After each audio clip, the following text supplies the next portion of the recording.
I knelt on the cold hall floor tiles of the prince's manor, my knees aching from the hard surface. 3 years of torment. I had already gotten used to this kind of pain. Before me stood my husband, Gu Heng, the regent prince who held power over the court, and standing shoulder to shoulder with him was his beloved white moonlight, Liu Ruyan, the legitimate daughter of a military family. Liu Ruyan looked at me with eyes full of undisguised pity and triumph. Gu Heng's voice was colder than the floor tiles. Shen Zhuo, I am giving you one last shred of dignity. A divorce document fluttered down lightly before me. The ink still wet, each word piercing my heart. I endured for 3 years from being the regent princess envied by everyone in the capital city, to now being a discarded wife anyone could bully. All to learn one word: scram. No crying, no questioning. I didn't even let my eyes redden. I simply raised my head calmly, looked at him once, then picked up the brush and neatly wrote the 2 characters, Shen Zhuo, on the divorce document where he had already signed his name. As I stood up, having knelt too long, I wobbled. Liu Ruyan instinctively moved to support me, but Gu Heng pulled her back by the waist, shielding her behind him. He looked at me, his eyes filled with impenetrable frost and a trace of barely noticeable irritation. You can come back tomorrow to collect your things. Now, get out of the prince's manor. I laughed. It was the first time in 3 years I had laughed so freely in front of him. No need, Your Highness, I said. There isn't a single thing in this prince's manor that belongs to me. With that, I turned around and walked away step by step, resolute and decisive. The moment I stepped out of the prince's manor gates, Long Street outside was silent and still. The next instant, the sound of armor scraping rose in perfect unison. 3,000 black-armored guards knelt in a dense mass filling the entire long street, one hand on their blades, one hand across their chests, kneeling on one knee before me. The vice-commander Qingfeng at the front raised his head, his gaze blazing, his voice like a ringing bell. Commander, welcome home. Pause, notice Shen Zhuo's first counterattack. She didn't choose to cry and make a scene or demand answers, but instead chose to calmly sign the papers. Then used the military salute of 3,000 black-armored guards to complete her identity reversal. Core logic, Gu Heng's mistaken perception. He thought Shen Zhuo was just an ordinary woman, with no background. Shen Zhuo's reality check. She is a first-rank lady protector of the nation personally bestowed by the late emperor, commanding 3,000 black-armored guards, and Gu Heng's position as regent prince is largely sustained by her tacit consent system vulnerability revealed.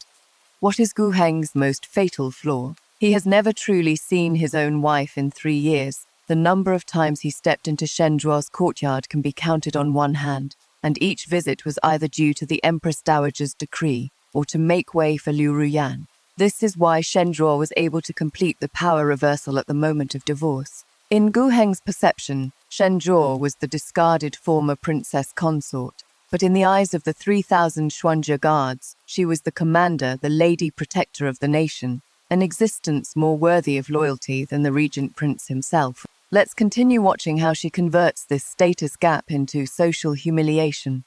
The wave of voices crashed like mountains and overturned seas, shaking dust loose from the plaque above the prince's manor gates. I heard Liu Ruyan's shocked cry from behind me, and Gu Heng's suppressed, disbelieving gasp of astonishment. I didn't look back. 3 years ago, I hid my edge for him, retracted my claws, thinking it could earn me a shred of his genuine heart. 3 years later, I finally understood some people don't deserve it. Commander, welcome back to the manor. This voice was like a thunderclap, splitting open the deathly silence that had shrouded the regent prince's manor for 3 years. The servants inside the manor were scared out of their wits, craning their necks to peek out, their faces filled with shock. Gu Heng and Liu Ruyan chased out, standing inside the gate, watching this scene that overturned their understanding, their faces deathly pale. Gu Heng stared at me intently, his gaze seemingly wanting to pierce through me. Shen Zhuo, what is the meaning of this? I didn't look at him, only raised my hand toward the 3,000 Xuanzhe guards and waved it lightly. Rise. Thank you, Commander. 3,000 people rose to their feet in perfect unison, their movements clean and sharp, carrying an air of deadly force. This is the most elite force the late emperor left me, the last line of defense guarding the imperial city and protecting the monarch. They only recognize the tiger tally, only obey my orders. I finally turned my head to look at Goheng, my gaze calm and unrippled, as if looking at a stranger. Didn't the prince tell me to get lost? I smiled faintly. I am getting lost, taking my people with me, getting lost back to my own place. What is the problem with that? Liu Ruyan nestled in Gu Heng's embrace, trembling, yet didn't forget to fan the flames with her delicate voice. Sister, how could you secretly hide troops? This is the crime of treason. Heng, you need to do something about her. I looked coldly at her clumsy performance, finding it somewhat laughable. Miss Liu, there is something you might not know. I spoke unhurriedly. Before the late emperor passed away, he personally appointed me as commander of the Xuanjie Guard, bestowed the title Defender of the Nation, and granted me first-rank official status. These 3,000 Xuanjie Guards aren't secretly hidden. They were bestowed by His Majesty himself. As for you, a daughter of a military family with no rank or position, pointing fingers at me, a first-rank defender of the nation lady, what crime is that?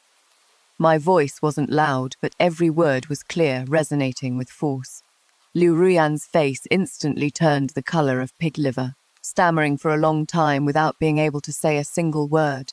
Gu Heng's expression was even more unsightly to the extreme. As the Prince Regent, he actually knew nothing about his wife of 3 years.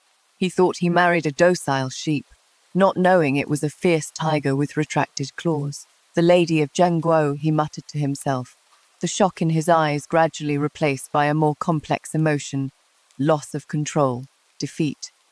Why have you never told me? He demanded, his voice carrying a tremor he himself hadn't noticed. The smile on my lips deepened. Your Highness, did you ever ask? In 3 years, the number of times he stepped into my courtyard could be counted on one hand. Each visit was either due to the Empress Dowager's decree or to make me, his legitimate wife, step aside for his dear sister Liu. When had he ever truly looked at me? When had he ever cared about me? He only saw me as an eyesore of a decoration. Now that this decoration suddenly became an existence that could shake his power and position, he finally began to panic. How laughable. I paid him no more attention and turned toward the carriage that had long been prepared.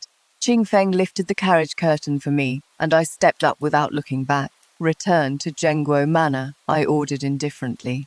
The carriage slowly started moving, rolling over the bluestone pavement, leaving the Regent Prince's manor far behind.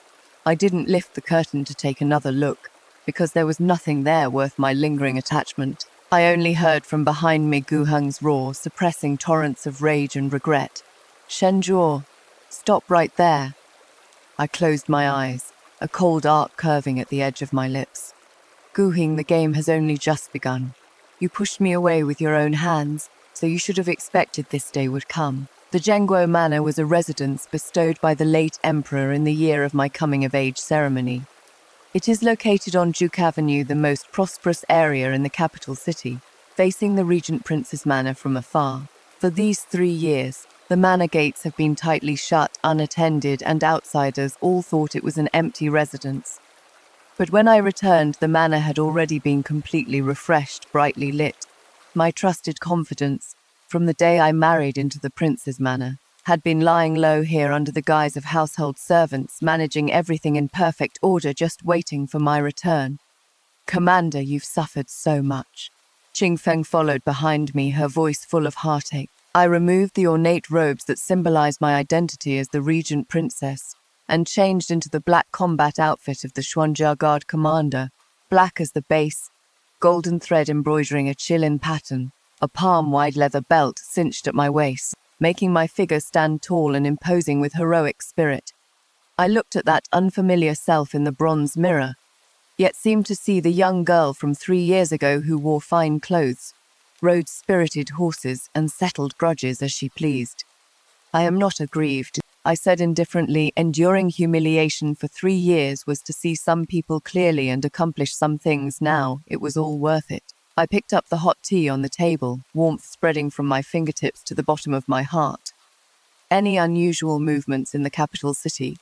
Qing Feng immediately said seriously. Reporting to the commander, the news of your reconciliation has already spread. Within half an hour, all of capital city knew about it. That person in the palace probably can't sit still anymore. That person in the palace I mentioned was naturally the current Empress Dowager Gu Heng's birth mother.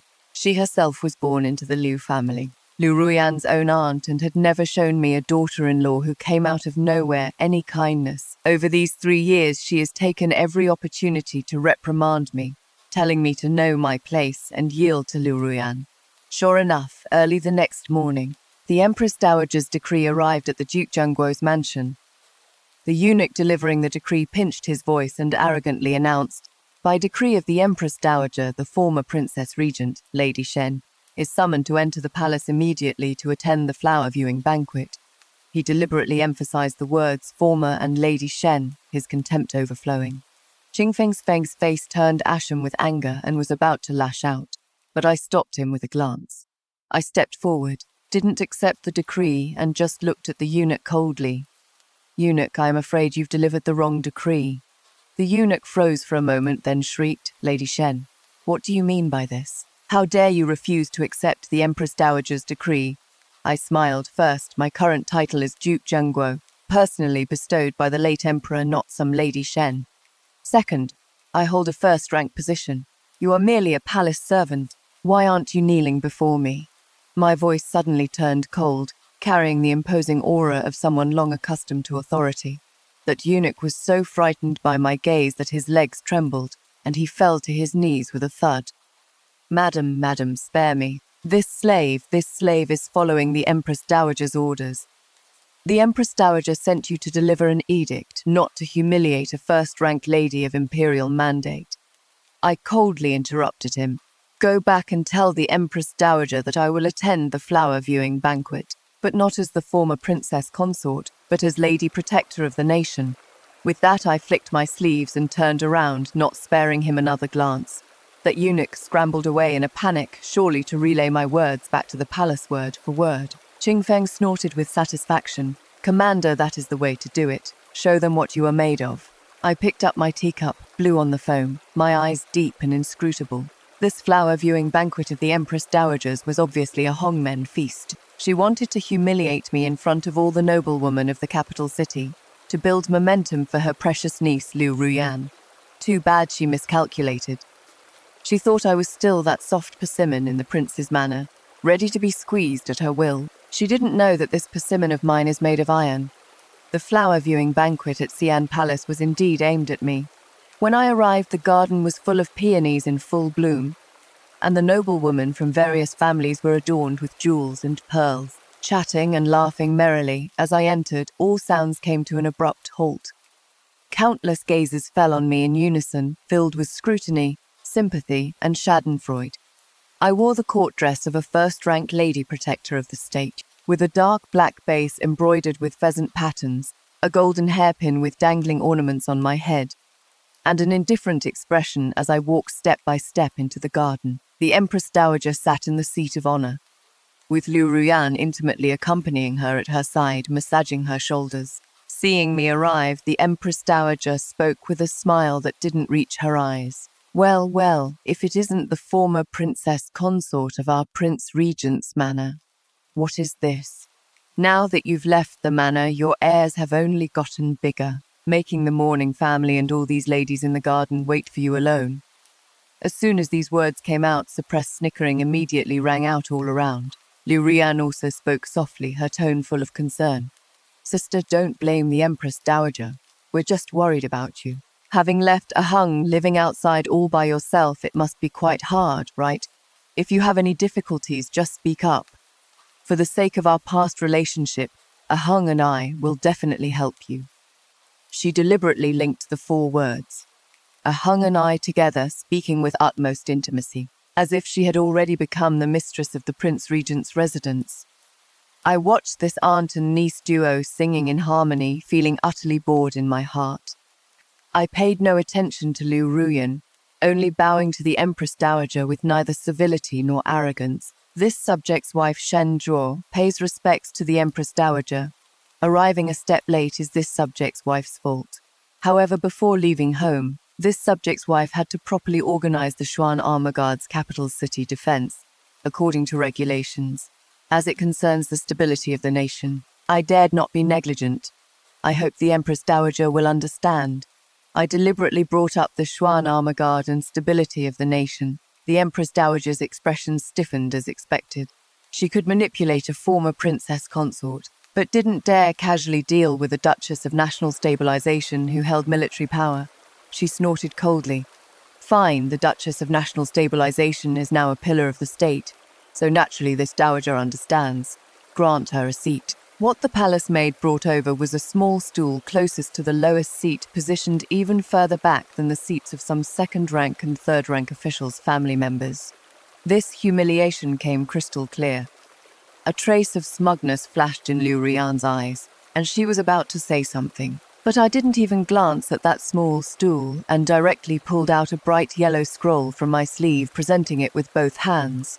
Empress Dowager, you may have forgotten things as a noble person, and forgotten the late Emperor's decree. Then this subject's wife will remind you. I unrolled the scroll and read aloud. By the mandate of heaven, the Emperor decrees to Shen Zhuo, eldest daughter of the Shen clan, intelligent and astute, skilled in both civil and military arts, specially conferred the title of first-rank Duchess of National Stabilization, granted 3,000 Xuan armor guards, and entrusted with the Tiger Tally of National Stabilization. Respect this. After finishing reading, I turned the imperial edict toward everyone. That glaring imperial seal caused everyone to gasp sharply. I raised my eyes, looking directly at the Empress Dowager, my voice clear and resonant. Empress Dowager, in terms of rank, I am a first-rank imperial mandate, personally bestowed by the late emperor. In terms of title, the two characters, Zhengguo, mean to share the fate of the nation. According to the great Xia laws, my position should be below all princesses and royal consorts outside the imperial clan, but above the families of all officials. I paused, my gaze sweeping over Liu Ruyan, the corners of my mouth curling into a mocking arc, and even more so above all commoners without rank or position. The entire venue fell deathly silent. Liu Ruyan's face turned from white to green, then from green to red, a spectacular display of colors. The Empress Dowager's expression was even more unsightly, as if she had swallowed a fly. She wanted to lash out, but what I held in my hands was the late Emperor's edict, the ironclad proof representing the supreme imperial authority. If she were to refute it, it would be openly defying the late Emperor, a crime she couldn't afford to bear. After a long stalemate, she finally squeezed out a sentence through gritted teeth. Some are known. Change seats for the Lady of Zhengguo. Soon, a brocade stool was brought over, positioned right behind several royal consorts, more prestigious than 99% of the noblewomen present. I calmly took my seat and picked up the tea offered by a palace maid, as if that smokeless battle just now had nothing to do with me. I could feel a burning gaze casting over from a pavilion not far away. I raised my eyes and met Gu Heng's unfathomably deep gaze. I don't know when he arrived, but he was just standing there quietly watching me. On his face, yesterday's anger was gone, replaced by a complex emotion I couldn't understand. There was scrutiny, there was inquiry, and there was also a trace of regret that even he himself hadn't noticed. I met his eyes for a moment, then indifferently looked away, as if he were just an insignificant passerby. Gu Heng, are you only now starting to feel uneasy? Too late. This play that is making you lose control. I've only just begun the first act. The flower viewing banquet ended on a sour note. The matter of me publicly humiliating the Empress Dowager and Liu Ruyan spread throughout the capital city, like it had grown wings. Everyone said that the abandoned princess consort of the regent was no pushover. I didn't care about these rumors. Returning to the Duke Protector's manor, I immediately summoned several corps deputy commanders of the Black Armored Guards, as well as my protfouches I had placed throughout the court. These people were all those I had quietly cultivated over the past few years using the Shen family's influence and the power entrusted to me by the late emperor. They were either scholars from humble backgrounds or capable officials who had been suppressed in the bureaucracy. I paved the way for them, and they pledged their loyalty to me. 3 years ago, I married Gu Heng for 2 reasons. First, to deceive him into thinking that I, Shen Zhuo, was just an ordinary woman indulging in romance. Second, to use my status as the regent princess to weave a more secure future for my disciples within the capital city's vast web of power. Now, this web has reached the time to be drawn in. Minister Wang of the Ministry of Personnel, during tomorrow's morning court session, you will memorialize to reorganize border defense military affairs and investigate the matter of military fund deficits. The Ministry of War and the Ministry of Revenue, you must cooperate fully. Lord Zhang of the Ministry of Justice, the cases of the Liu family bullying people in the capital these years, seizing farmland and treating human lives as worthless can now be brought out. Remember, review them case by case, don't rush. Minister Li of the Ministry of Rights, the law of imperial clan from the previous dynasty can be brought up for discussion, especially the clauses regarding interference in government by imperial relatives and the ranking system of the inner palace. I issued orders one by one, and everyone accepted their commands. The way they looked at me was filled with awe and fervor. They knew that their leader, who had endured in silence for 3 years, was finally about to unsheath her sword, and this first strike would be aimed at the Liu family, at the Empress Dowager, and at the foundation of Gu Heng's power. The next day at morning court, a storm erupted in the Golden Luan Hall. Though I am a woman, with my title of Lady Protector of the Nation and the late Emperor's special permission, I have the right to observe court proceedings. I stood at the end of the military officials' formation, coldly observing everything before me. Minister of Personnel Wang Dehai was the first to step forward with a memorial, directly pointing out that military provisions for the borderlands had been embezzled layer by layer in staggering amounts, leading to hollow border defences and soldiers full of grievances. The spearhead pointed directly at the Ministry of War, which had always been controlled by the Liu family. Gu Heng's face darkened, and just as he was about to open his mouth to refute, Minister of Revenue Chen Wenbo immediately followed suit, presenting a thick ledger that recorded in detail the huge discrepancies between the military provisions issued and actually received over the past 3 years. The evidence was irrefutable. These 2 ministers were both veteran officials of the court who had always remained neutral, yet now they suddenly joined forces to attack, catching Gu Heng completely off guard. What alarmed him even more was that these 2 were among the 6 ministries he relied on most heavily. Immediately after, Minister of Justice Zhang Jing also stepped forward to impeach the Liu family for running rampant in the capital region. Backed by the Empress Dowager and the Prince Regent, forcibly seizing common girls and occupying farmland, each and every case was outrageous. In an instant, memorials impeaching the Liu family flew in like snowflakes across the court hall. Gu Heng stood beside the imperial throne, his face ashen. He suddenly realized that these subjects who were usually so submissive to him seemed to have changed faces overnight. The most critical interruption. Notice Shen Zhuo's third move. She didn't directly move against Yu Heng, but rather used the court's hands to make his foundation of power crumble.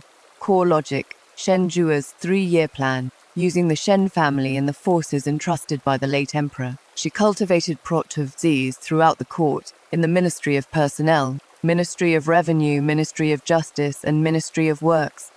4 out of the 6 ministries' ministers were all her people. Gu Heng's mistaken perception. He thought he controlled the court, but didn't know that his court had already been hollowed out by half by Shen Zhuo.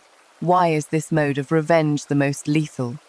Because it is not fighting violence with violence, but rather letting the opponent be systematically eliminated within a legal and compliant framework. Gu Heng couldn't say this is Shen Zhuo's personal revenge, because those impeaching the Liu family were all the court officials, who cited classics and provided solid evidence, leaving him with no grounds for rebuttal.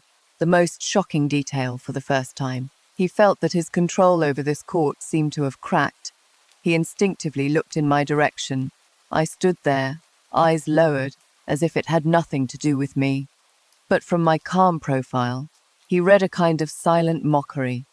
This is the ultimate form of dimensional reduction strike. Shen Zhuo didn't even need to speak. Just by standing there, she could make Gu Heng realize what he was facing wasn't a woman, but an entire strangulation system composed of power, law, public opinion, and resources.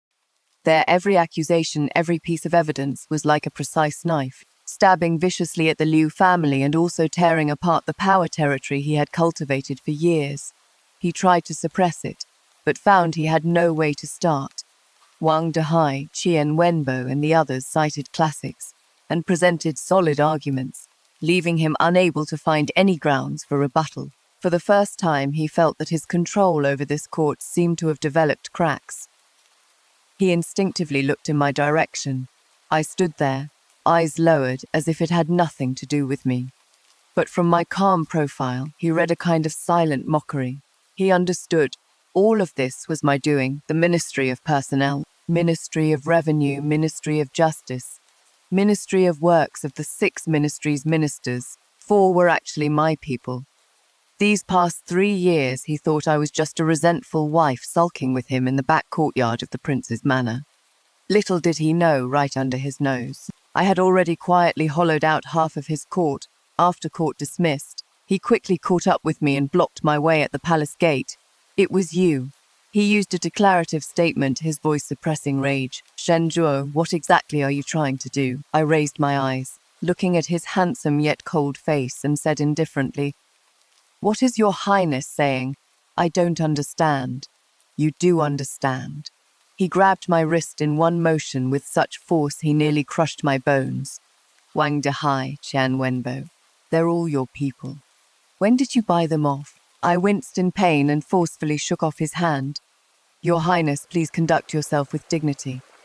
I rubbed my reddened wrist and said coldly, "Lord Wang and the others are pillars of the state, loyal to the Empire and to His Majesty. They're not anyone's private property. They're merely doing what officials should do. Rather, why is your Highness so agitated? Could it be that your Highness was also involved in the Liu family's affairs?" "You?" Gu Heng's chest heaved violently with anger, yet he was at a loss for words.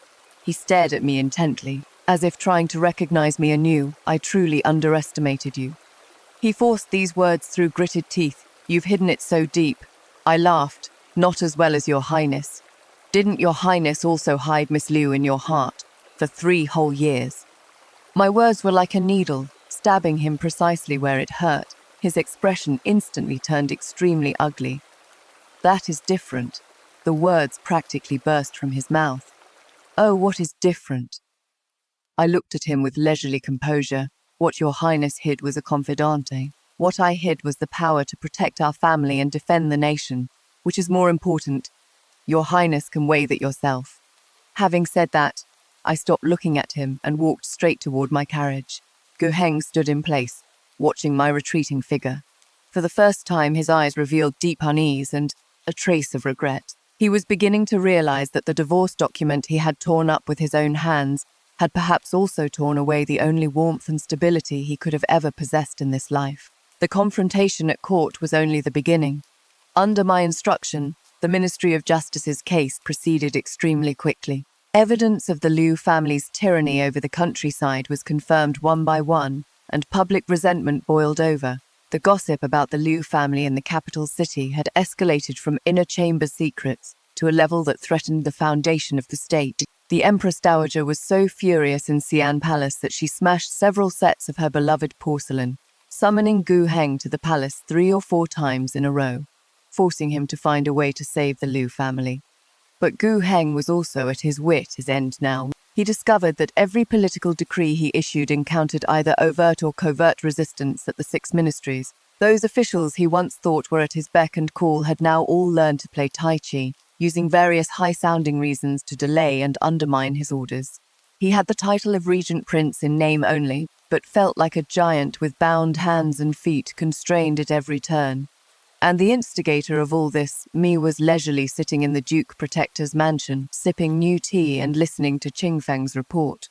"Commander, several of the Liu family's estates outside the city have been sealed by the Ministry of Justice. They found quite a bit of official salt and ironware. That is a capital offense.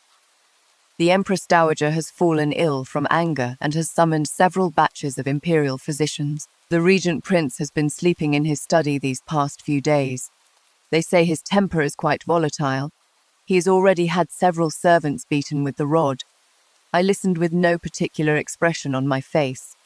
"What about Liu Ruyan?" I asked. Qing Feng curled her lip. "She sure knows how to avoid the mess. She runs to the Regent Prince's mansion every day, playing pitiful to gain sympathy. However, His Highness doesn't seem to be seeing her much. I set down my teacup, a flash of coldness passing through my eyes. Gu Heng is no fool. He now understands clearly that Liu Ruyan is nothing but massive trouble. If the Liu family falls, he'll certainly lose a portion of his power, but if he makes enemies of half the court to protect the Liu family, that would be a truly unprofitable loss. He is weighing his options, making his choice. And what I need to do is add more fuel to the fire, leaving him no room to choose. That fire soon blazed up. An urgent military report arrived from the northern frontier at 800 Li speed. The Northern Dai's army of 300,000 suddenly broke the treaty and marched south in full force, breaching 3 cities in succession, with their troops pointing straight at Yanmen Pass. Once Yanmen Pass falls, the Northern D cavalry can charge straight in unimpeded. The capital city will be in danger. When the news arrived, the court and the public were shaken. The young emperor turned pale with fright on the dragon throne, and the entire court descended into chaos, endlessly debating war versus peace. In the end, everyone's gaze fell upon Gu Heng. He is the regent prince, the war god of Great Shah, who once led troops on a northern expedition and beat the Northern Dai so badly they didn't dare look south for 10 years. At this moment, only he can stabilize the military morale and turn the tide. Gu Heng's expression was unprecedentedly grave. He stepped forward and said in a deep voice, "Your Majesty, please do not worry. I am willing to personally lead the army north to resist the enemy." The young emperor, as if grasping a lifeline, immediately said, "Approved, Imperial Uncle. On this journey you must drive the Dai barbarians out beyond the passes." Gu Heng received the order and turned to leave for the Ministry of War to deploy troops. However, half an hour later he appeared alone at the gates of the Zhengguo mansion with a dark expression. This time, he didn't hesitate at all and directly presented his visiting card, specifically requesting to see me. I made him wait a full hour before leisurely appearing in the main hall. I had changed into a silver-white soft armor, my long hair tied up high, playing with a black iron token in my hand. When he saw my attire, his pupils suddenly contracted. "Where is the military tally?" He got straight to the point, his voice hoarse. I tossed the token in my hand and caught it again, saying indifferently, "Which military tally is your Highness referring to? The Xuanjia Guard tally for the capital defense, or the Zhengguo Tiger tally that commands all troops under heaven?" Gu Heng's breathing hitched. He stared at me intently, his eyes bloodshot, filled with shock, anger, and endless regret. "It is with you," he spoke with difficulty. "The Zhengguo Tiger tally is actually with you. 3 years ago, when the late emperor passed away on his deathbed, he secretly entrusted me with the Zhengguo Tiger tally that represented the highest military authority. This was the late emperor's final trust in me, and also my greatest trump card. When he had me marry Gu Heng, he held onto a thread of hope, hoping that we could be united as husband and wife to support the empire together. If Gu Heng harbored treasonous intentions, I could use this tiger tally to command all troops under heaven, purge the disloyal ministers from the sovereign's side, and stabilize the realm. Unfortunately, Gu Heng disappointed him, and disappointed me too. "You want it?" I looked at him, the corner of my mouth curling into a playful smile. "Sure, beg me, you." Gu Heng's fists clenched instantly, veins bulging on the back of his hands. He, the dignified Prince Regent, the war god of Great Shah, when had he ever suffered such humiliation? To bow his head to a woman he had personally cast aside, to beg her to bestow military authority, this was even more unbearable than killing him. His pride, his dignity was trampled to pieces by me in this moment. "Shenjua, don't go too far," he said through gritted teeth. "Now that the nation faces crisis, you dare use matters of state as leverage." A laugh full of mockery. "Your Highness now knows to talk to me about matters of state. When you drove me out of the prince's manor for that Liu Ruyan, why didn't you think about how I was the nation-protecting lady personally appointed by the late emperor? When you doted on an enemy spy, treasuring her in your heart, why didn't you think about what matters of state mean? What did you say?" Gu Heng jerked his head up, eyes full of shock. "Enemy spy." I let out a cold laugh and tossed a stack of secret letters in front of him. "See for yourself, Liu Ruyan's real name is Tuobayan, a chess piece the Northern Dai planted in the capital city for years." Her father's so-called death on the battlefield was just a faked death. Now he is the Northern Dai commander leading troops south this time, to Oberhong. She approached you, fawned over you, drove a wedge between us as husband and wife, instigated conflict between you and the Empress Dowager, all to set your inner palace ablaze, leaving you no time to look north so she could coordinate from within and breach the gates of our great Sha. Gu Heng picked up those secret letters and read through them one by one. His hands began to tremble uncontrollably, his complexion turning from red to white, from white to green, and finally becoming deathly pale. Let me interrupt one last time.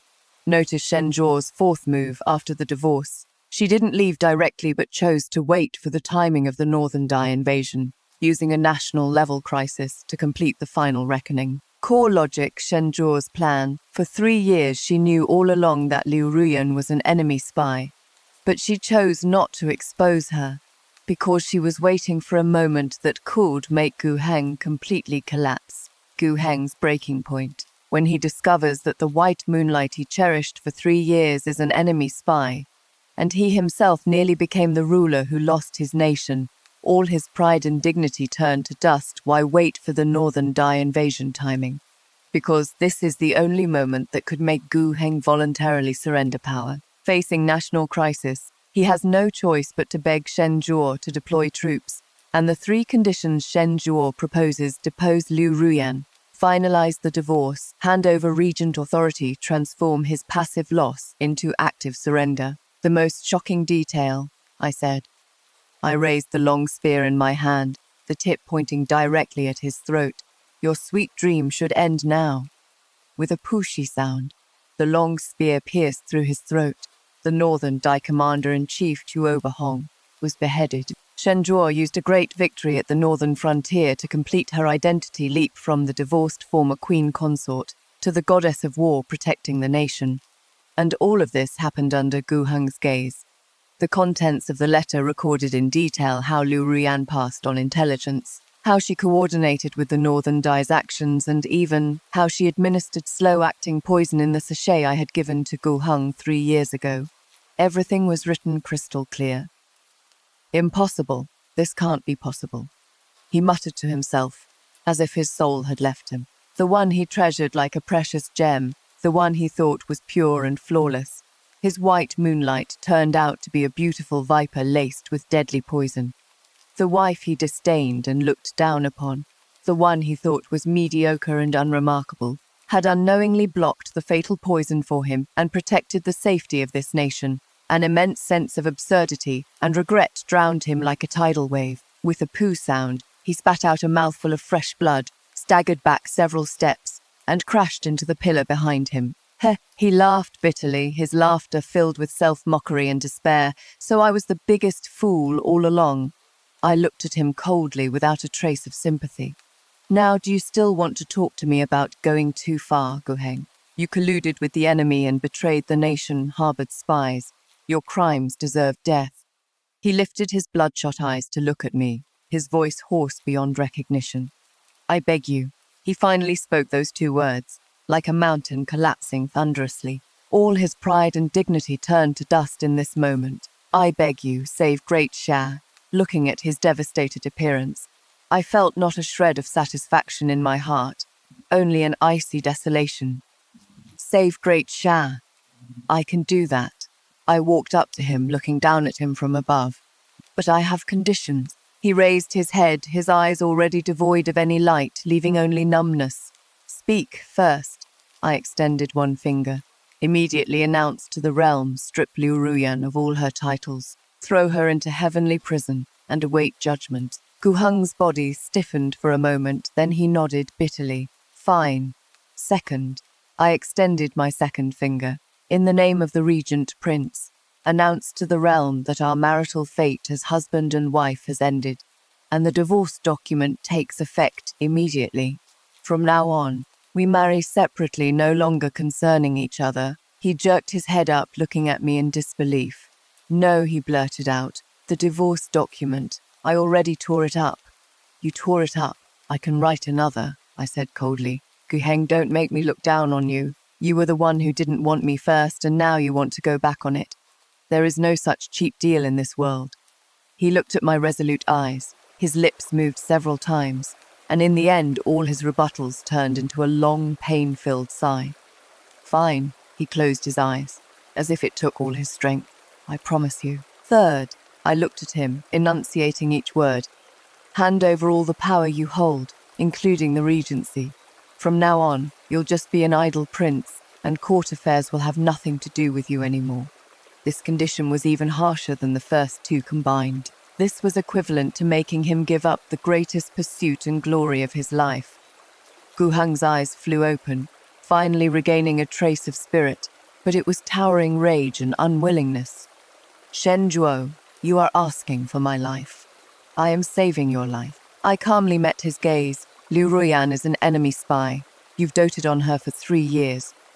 The Empress Dowager sheltered her, and the entire Liu family has been her support. Do you think when I return after pacifying the northern barbarians, how will the court officials view you? How will the people of the realm view you? Will you still be able to hold your position as regent? Rather than being dragged down by others, it is better to step down gracefully yourself. At least you can keep your life and a prince's title.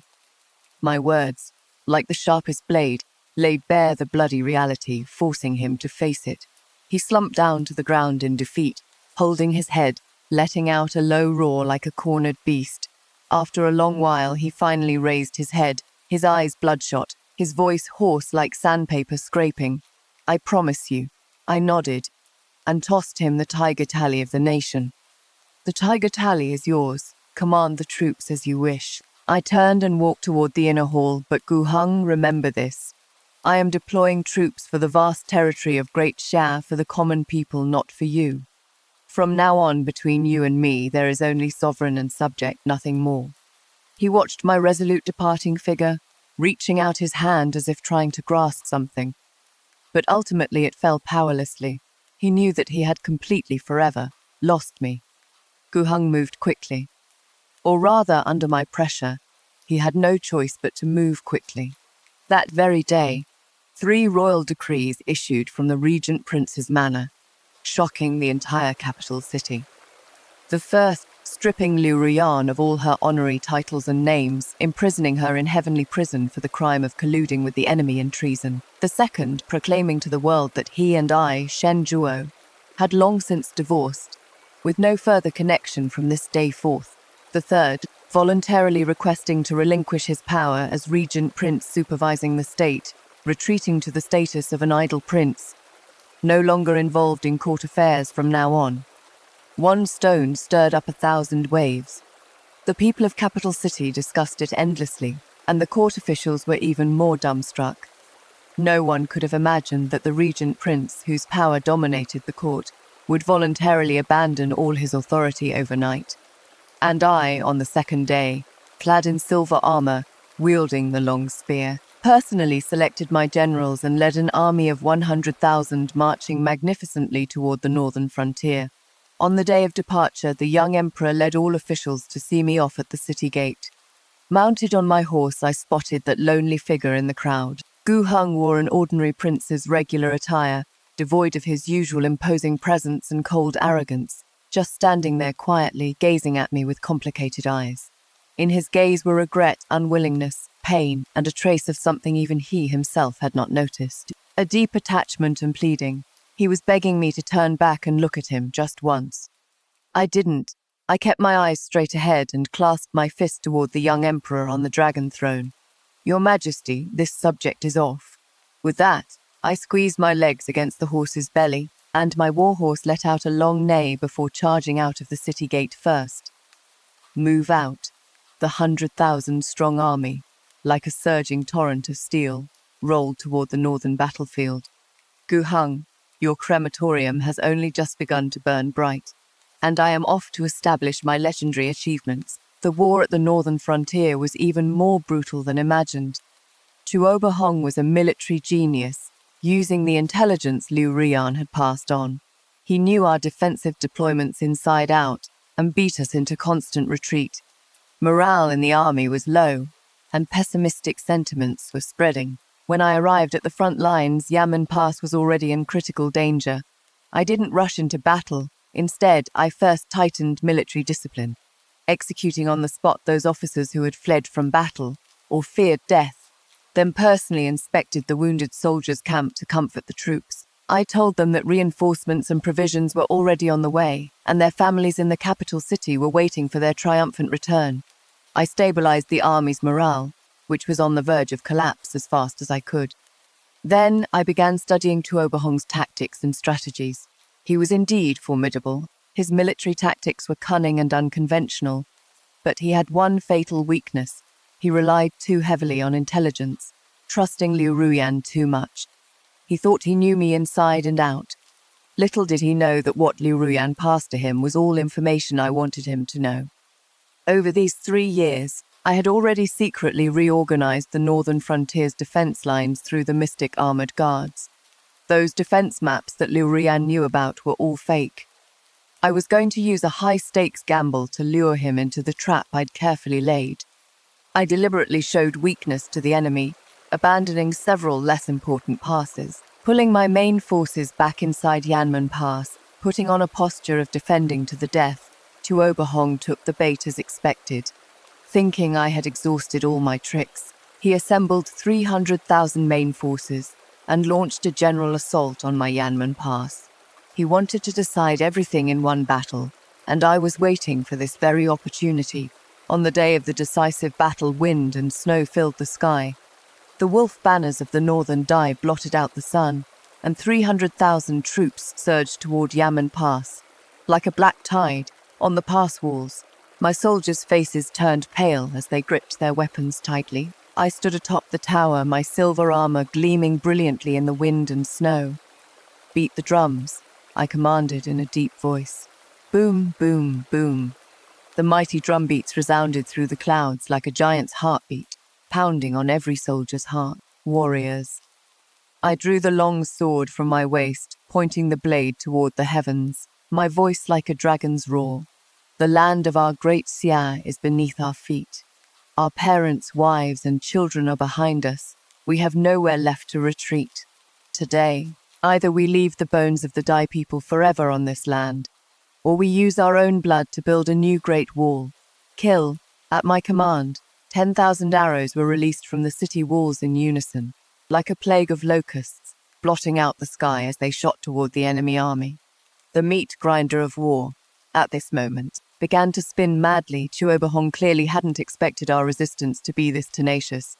He personally supervised the battle, driving his troops to assault the walls in wave after wave.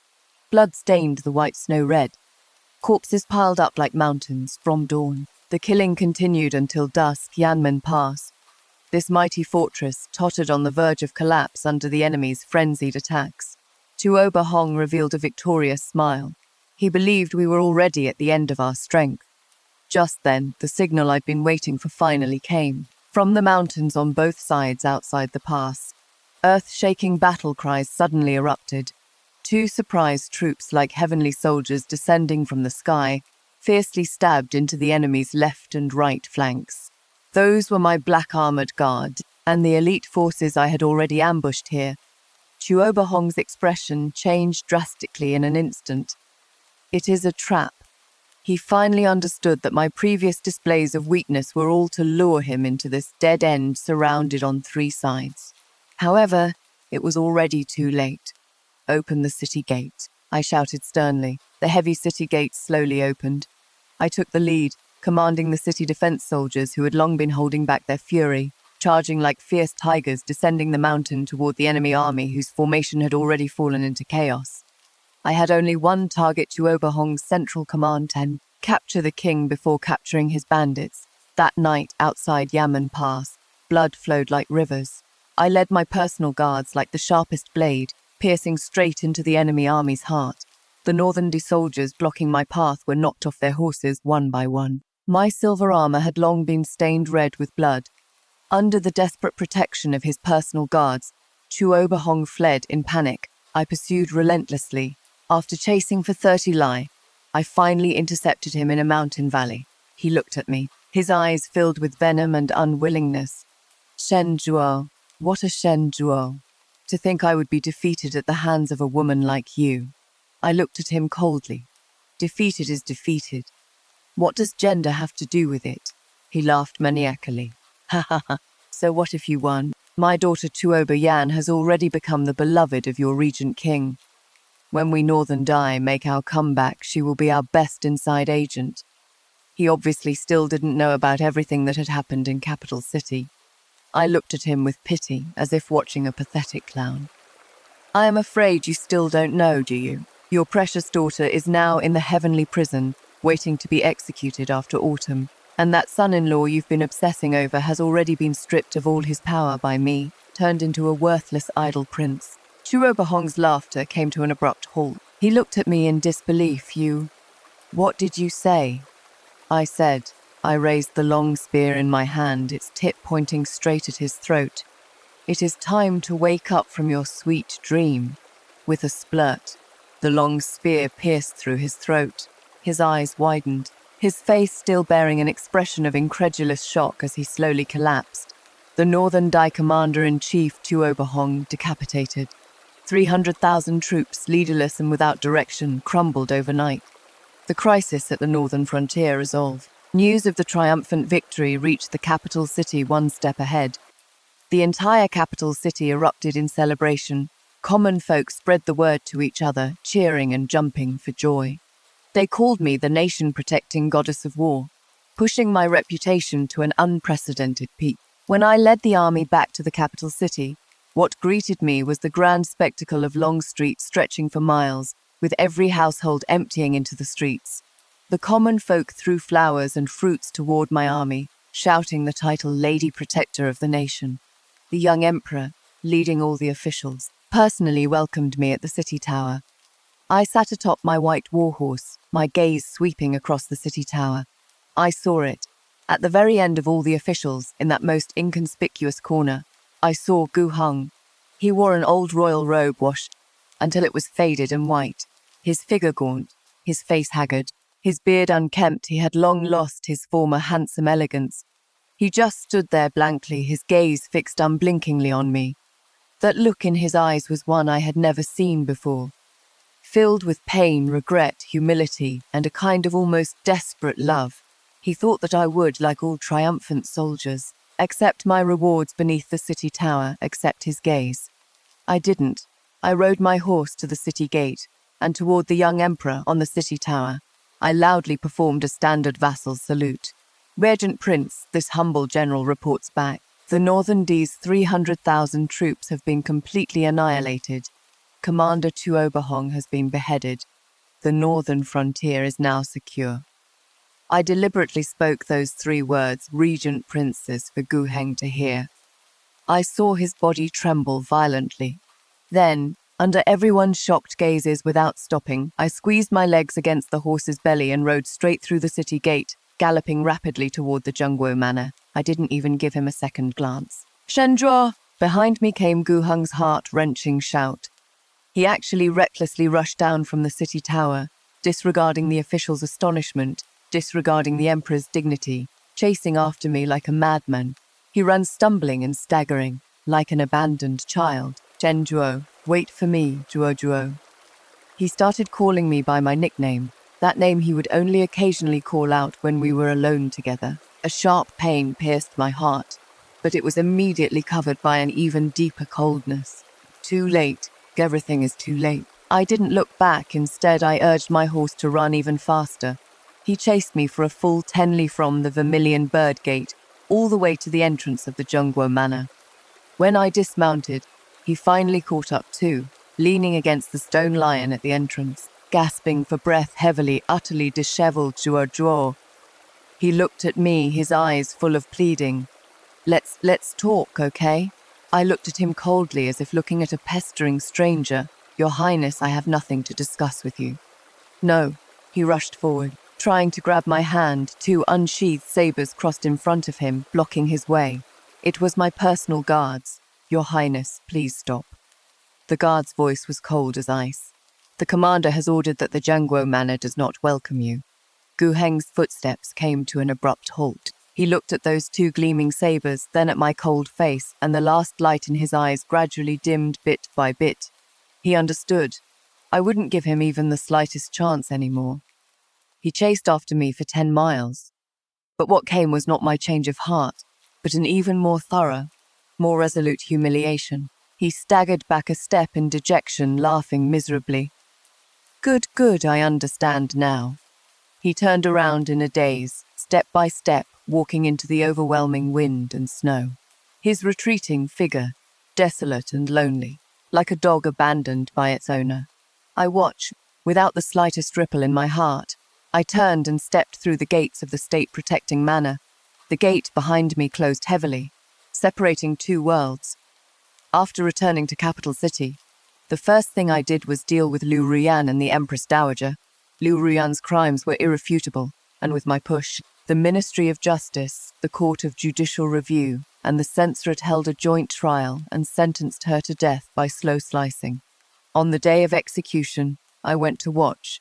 She was tied to the execution rack, long stripped of her former glory, haggard and withered, her eyes full of venomous hatred. Seeing me, she screamed hysterically, "Shen Jua, you fucking bitch. May you die a horrible death. Ah Heng loves me. He will definitely come to save me." I smiled. "He won't come," I said indifferently. "Right now, he can barely protect himself." I told her about how Gu Hing had voluntarily relinquished his power and been reduced to an idle prince. The venom on her face instantly turned into despair and disbelief. Her greatest support had fallen. Until her death, she couldn't figure out why she had lost so miserably. And the Empress Dowager, because she harbored spies and interfered with court affairs, was jointly impeached by all the officials. Although the young emperor couldn't bear it faced with the secret letters I presented, showing the Empress Dowager's collusion with the Liu family and their plot to install a son of the Liu clan as a puppet emperor, he had no choice but to make a decision.